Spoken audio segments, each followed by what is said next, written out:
लखनऊ का रहस्यमयी इमामबाड़ा। दोस्तों, आप सभी का ऑफिशियल रहस्य टीवी यूट्यूब चैनल में स्वागत है। अगर आप नवाबों और तहजीबों के शहर लखनऊ गए हैं तो आपने लखनऊ की शान और इस शहर की पहचान कहे जाने वाले बड़ा इमामबाड़ा, जिसे भूल भुलैया भी कहते हैं, को जरूर ही देखा होगा। तो आइए इसी इमामबाड़े से जुड़े एक बहुत ही दिलचस्प किस्से से आपको रूबरू कराते हैं, जिससे अरबों रुपये के खजाने की रहस्यमयी कहानी जुड़ी हुई है। इमामबाड़े के कुछ रोचक एवं अनसुलझे रहस्य। दोस्तों, आपने इतिहास में अवश्य ही पढ़ा होगा कि अवध प्रांत की राजधानी लखनऊ हुआ करती थी। यहीं पर नवाब आसिफ उद-दौला द्वारा बनवाया गया था यह वास्तुकला का अनोखा शाहकार। नवाब साहब ने अपने सलाहकारों की मदद से बड़े ही सुनियोजित तरीके से बड़े इमामबाड़े का निर्माण कराया। जैसे ही आप बाड़े में प्रवेश करेंगे, आपको सबसे पहले शाही बावली सीढ़ीदार विशालकाय कुआं देखने को मिलेगी और उसके बाद पंचमहल। यह 7 मंजिल की बावली है। इसका लिंक पास में बहती हुई गोमती नदी से है। जब कभी गोमती नदी में जल भराव अधिक होता है तो बावली में तीसरी या चौथी मंजिल तक पानी आ जाता है, और अगर गोमती नदी में सूखा पड़ता है तो बावली का जलस्तर भी कम हो जाता है। फिर भी इसकी 2 मंजिल तो पानी में हमेशा डूबी रहती ही है। दुनिया का सबसे बड़ा गुंबद आकार वाला हॉल। इमामबाड़े के मुख्य परिसर में गुंबद नुमा हॉल अपने आप में भवन निर्माण का एक अनूठा उदाहरण है। इसका गुंबद 50 मीटर चौड़ा और 14 मीटर लंबा है, परंतु इसके निर्माण में किसी भी लकड़ी और खंभों का इस्तेमाल नहीं हुआ है।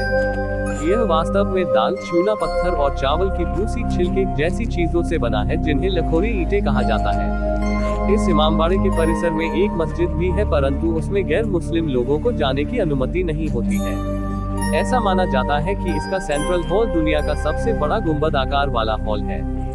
बड़े इमामबाड़ा को यहाँ के भूल भुलैया के लिए ही जाना जाता है, जहाँ कई सारे गलियारे हैं और यह एक दूसरे से जुड़े हुए हैं। इसमें लगभग 869 एक जैसे दिखने वाले दरवाजे हैं और लगभग 1000 रास्ते हैं, जो अच्छों को उसके अंदर भटकते रह जाने के लिए मजबूर करने के लिए काफी है। सोचिए, शाम को अंधेरा होने लगे और कोई इसमें भटक जाए तो ये कितना भयानक भी हो सकता है। एक सुरंग नुमा खुफिया रास्ता भी है जो सीधे गोमती नदी की ओर जाता है, और यहाँ पर कई सारे अंडरग्राउंड रास्ते भी हैं जिन्हें अब बंद कर दिया गया है। यदि कोई आम आदमी इन टेढ़े मेढ़े रास्तों की भूल भुलैया में घुस जाए तो वह यहीं पर फंस कर रह जाएगा।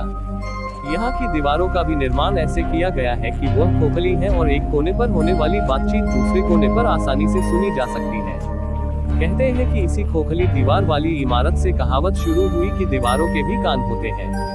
इमामबाड़ा की बावली वाले कीमती खजाने के आश्चर्यचकित रहस्य। लखनऊ से नवाबी सल्तनत तो गायब हो गई, परंतु उनका खजाना कहाँ है, यह आज भी एक अनसुलझा पहलू बना हुआ है, जिस पर इतिहासकार और अन्य विशेषज्ञ अपने अपने कयास लगाते रहते हैं। कुछ प्रतिष्ठित इतिहासकारों के अनुसार बड़े इमामबाड़े की शाही बावली में ही छुपा हुआ है अरबों रुपए का खजाना। ऐसा कहा जाता है कि जब 1856 में अंग्रेजों ने नवाब वाजिद अली शाह को गिरफ्तार कर लिया तो उन्हें कोलकाता भेज दिया गया। उसके बाद अंग्रेजों द्वारा उनके शाही खजाने की खोज शुरू करी गई। कहानियों की माने तो नवाब के वफादार मुनीम शाही खजाने की चाबी और नक्शे को लेकर बावली में कूद गए थे। कुछ लोगों का ऐसा भी मानना है कि अवध प्रांत की राजधानी पहले फैजाबाद थी और बाद में उसे लखनऊ कर दिया गया था। इस दौरान नवाब अपना पूरा खजाना फैजाबाद से लखनऊ लाए ही नहीं थे, बल्कि उन्होंने उसे फैजाबाद और अयोध्या के बीच स्थित एक कब्रिस्तान में गड़वा दिया था। फैजाबाद में प्रचलित कुछ पुरानी कहानियों के मुताबिक यहाँ घूमने वाले चरवाहों को भी कभी कभार कुछ अशर्फियाँ मिल जाया करती थी, जिससे इस जगह पर खजाना होने की बातें लोगों में प्रचलित हुई। शोधकर्ताओं की नजर से लोगों के बीच प्रचलित कहानियां कुछ भी हो, लेकिन अगर इतिहास के शोधकर्ताओं की माने तो सबसे अधिक शोधकर्ता इस बड़े इमामबाड़े की बावली में ही खजाना होने की बात को स्वीकारते हैं। शायद इसी कारण इस बावली की सुरक्षा की भी अनोखी व्यवस्था की गई थी। इस इमामबाड़े के पूर्वी हिस्से में 5 मंजिला शाही बावली को नवाब साहब के सबसे खास सैनिकों की गुप्त निगरानी में रखा जाता था। ये जो पूर्वी हिस्सा था वो ऐसा बनाया गया था कि सैनिक वहां बने झरोखे में बैठकर आने या जाने वालों पर नजर रख सकते थे। इसको बनाने की कला और डिजाइन का कमाल देखिए कि आने वाले हर व्यक्ति की छाया बावली के पानी पर स्पष्ट दिखती थी, जिससे सैनिक चौकन्ने हो जाते थे और यदि कोई गलत इरादे से आ रहा हो तो वहीं से उस आगंतुक पर अपने तीर या बंदूक से निशाना साध सकते थे।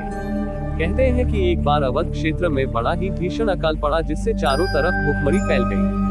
मुस्लिम शासकों के शासन काल में अक्सर स्थिति बड़ी अराजक होती थी। मुस्लिम आक्रांता तत्कालीन हिंदू जनता के धन संपत्ति का यन केन प्रकारेण अपहरण करने का ही प्रयास करते रहते थे। इन सब के परिणाम स्वरूप ही गरीबी, भुखमरी और अकाल जैसी परिस्थितियां देखने को मिलती थी। ये अकाल लगभग 3-4 सालों तक चला और लोगों के पास अपनी आजीविका का कोई भी साधन न बच पाया। अधिकांश जनता गरीब हो गई। आधुनिक वामपंथी इतिहासकार लिखते हैं कि उस समय लखनऊ के तत्कालीन नवाब आसिफ उद्दौला ने बड़े इमामबाड़ा का निर्माण करवाया। उनके स्वतः स्फूर्त दावे के अनुसार इसका निर्माण कराने का सिर्फ एकमात्र उद्देश्य था कि लोगों को रोजी रोटी कमाने का जरिया मिल सके। भावनाओं की अतिरेकता में कहा तो यहाँ तक भी जाता है कि इसका निर्माण बिना किसी नक्शे को बनाए शुरू कर दिया गया था, क्योंकि नवाब साहब सिर्फ यह चाहते थे कि लोगों को मेहनत करके अनाज कमाने का मौका मिल सके। यह निर्माण कार्य काफी वर्षों तक चला। आधुनिक इतिहासकारों के अनुसार नवाब आसिफ उद्दौला के इस लोगों को मदद करने के लिए बनाए गए भवन ने उस समय के भीषण अकाल के समाप्त होने तक समाज के हर वर्ग के लगभग 30,000 से अधिक लोगों को रोजगार दिया। उसके बाद जब अकाल खत्म हुआ तो इसका निर्माण आखिरकार पूरा करा दिया गया। यहाँ पर बिना किसी भेदभाव के लोगों को काम करने को मिलता था और समान रूप से ही उचित पारिश्रमिक भी मिलता था। आज यह सत्य किसी से छिपा नहीं है कि देश के स्वतंत्र होने के पश्चात वामपंथी इतिहासकारों द्वारा लिखी गई इतिहास की पुस्तकों में वास्तविक तथ्यों से काफी छेड़छाड़ की गई है, किंतु इन्हीं वास्तविक तथ्यों के कुछ अंश रहस्य का आवरण लपेटे हुए इतिहास की अंधेरी गलियों में कहीं गुम है। उन्हीं में से एक है ये खजाना।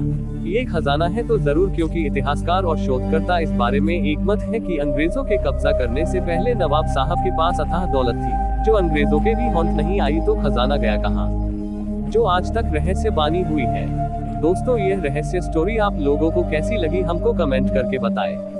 साथ ही आपने अभी तक ऑफिशियल रहस्य टीवी यूट्यूब चैनल को सब्सक्राइब नहीं करा है तो सब्सक्राइब करें। यदि आप फेसबुक पेज पर वीडियो देख रहे हैं तो पेज को फॉलो करें।